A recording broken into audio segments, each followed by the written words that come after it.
ഛത്തീസ്ഗഡിൽ മലയാളി കന്യാസ്ത്രീകൾ അറസ്റ്റിലായ സംഭവത്തിൽ വലിയ പ്രതിഷേധമാണ്. UDF എംപിമാരുടെയും പ്രതിഷേധം. ഇപ്പോൾ പാർലമെന്റ് കവാടത്തിന് മുന്നിൽ പ്രിയങ്ക ഗാന്ധിയുടെ നേതൃത്വത്തിലായിരുന്നു പാർലമെന്റിന് മുന്നിലെ പ്രതിഷേധം.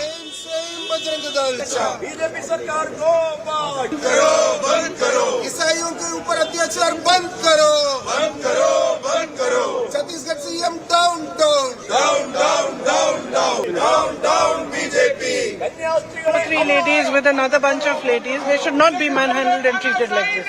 And you cannot just accuse people of things that they are not doing.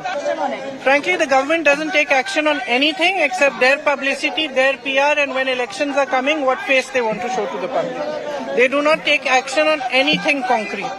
So I don't expect action, but it is our job to push them and pressurize them as much as we can. Arjun പീതാംബരനാണ് വിവരങ്ങളുമായി ചേരുന്നത്. അർജുൻ, പ്രിയങ്ക ഗാന്ധിയുടെ ഉൾപ്പെടെ നേതൃത്വത്തിലുള്ള പ്രതിഷേധമാണ് പാർലമെന്റിന് മുന്നിൽ. അതേസമയം തന്നെ ഇന്നലെ UDF സംഘം, ഇന്നിപ്പോൾ ഇടത് എംപിമാർ ഉൾപ്പെടെയുള്ള നേതാക്കളുടെ സംഘം ഛത്തീസ്ഗഡിലേക്ക് എത്തി കന്യാസ്ത്രീകളുടെ അവസ്ഥയെക്കുറിച്ച് നേരിൽ മനസ്സിലാക്കുകയാണ്. പാർലമെന്റിൽ ഈ വിഷയം ഉന്നയിക്കാനുള്ള സാഹചര്യം ഇന്നെങ്കിലും ഉണ്ടാകുമോ? ഇന്നലെ ഉന്നയിക്കാൻ ശ്രമിച്ചിരുന്നു, അത് പക്ഷേ സാഹചര്യം ആ വിഷയം പരിഗണിക്കപ്പെട്ടില്ല. ഏതെങ്കിലും തരത്തിലുള്ള പ്രതികരണം കേന്ദ്ര സർക്കാരിന്റെ ഭാഗത്തുനിന്ന് പുതുതായി വരുന്നുണ്ടോ ഇവരുടെ മോചന കാര്യത്തിൽ?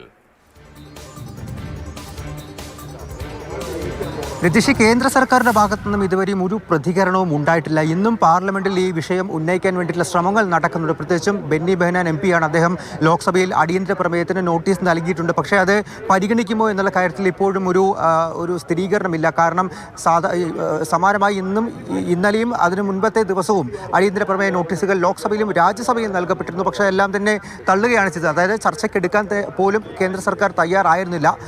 ഇന്നും വലിയ പ്രതിഷേധം തന്നെ പാർലമെന്റ് കവാടത്തിന് മുന്നിൽ നടത്തി. UDF എംപിമാരാണ് നടത്തിയത്. അതിന് പക്ഷേ പ്രിയങ്ക ഗാന്ധി ഇന്ന് നേതൃത്വം നൽകാനുണ്ടായിരുന്നു. അവരുടെ പ്രതികരണം അടക്കം ഇപ്പോൾ ലഭ്യമായിട്ടുണ്ട്. അതായത് ഈ കന്യാസ്ത്രീമാർ അവരോട് അപമര്യാദയായി ഈ ബജ്രംഗ് ദൾ പ്രവർത്തകരും അതുപോലെ ഛത്തീസ്ഗഡ് പോലീസും പെരുമാറി എന്നുള്ള കാര്യം ആണ് പ്രിയങ്ക ഗാന്ധി പറയുന്നത്. അവരെ ആൾക്കൂട്ട വിചാരണ നടത്തിയ ശേഷമാണ് പോലീസ് പോലും കസ്റ്റഡിയിലെടുത്ത് കൊണ്ടുപോകുന്നത്. ചെയ്യാത്ത കുറ്റത്തിനാണ് അവർ ഇപ്പോൾ ജയിലിൽ തുടരുന്നത് എന്നുള്ള കാര്യം കൂടി പറയുന്നുണ്ട്. BJP സർക്കാരിൻ്റെ ഒരു ഗൂഢാലോചന, ഛത്തീസ്ഗഡിൽ BJP സർക്കാർ അവരുടെ പ്രതിച്ഛായ സംരക്ഷിക്കാൻ വേണ്ടിയിട്ട് അതിനു വേണ്ടിയിട്ടുള്ള കാര്യങ്ങളാണ്, PR വർക്കുകളാണ് അവിടെ ചെയ്യുന്നത്. ഇത്തരത്തിലുള്ള വകുപ്പുകൾ, അതായത് മതപരിവർത്തനവും മനുഷ്യക്കടത്തും ഉൾപ്പെടെയുള്ള വകുപ്പുകൾ ചുമത്തുമ്പോൾ അതവരുടെ PR-നും അവരുടെ പ്രതിച്ഛായ സംരക്ഷിക്കാൻ വേണ്ടിയിട്ടുള്ള നടപടികളാണ് ഛത്തീസ്ഗഡ് സർക്കാർ അവിടെ ചെയ്യുന്നത്. BJP സർക്കാർക്കെതിരെയായിരുന്നു എന്തായാലും പാർലമെന്റ് കവാടത്തിൽ UDF എംപിമാർ നടത്തിയിട്ടുള്ള പ്രതിഷേധം. പാർലമെന്റിനകത്ത് ഇന്നും പ്രതിഷേധം ദേശീയ ശ്രദ്ധയിൽ വിഷയമുണ്ട്. പക്ഷേ കേന്ദ്ര സർക്കാരിന്റെ ഭാഗത്തുനിന്ന് അനുഭാവപൂർവ്വമായ ഒരു പ്രതികരണം ഇതുവരെയും ഉണ്ടായിട്ടില്ല. പാർലമെന്റിലും അത്തരം പ്രതികരണം ഉണ്ടായിട്ടില്ല. വിഷയത്തിന്റെ ഗൗരവത്തിൽ അത് അവതരിപ്പിക്കാനുള്ള അവസരവും ലഭിച്ചിട്ടില്ല. ഇന്ന് അത്തരം അവസരം ഉണ്ടാകുമോ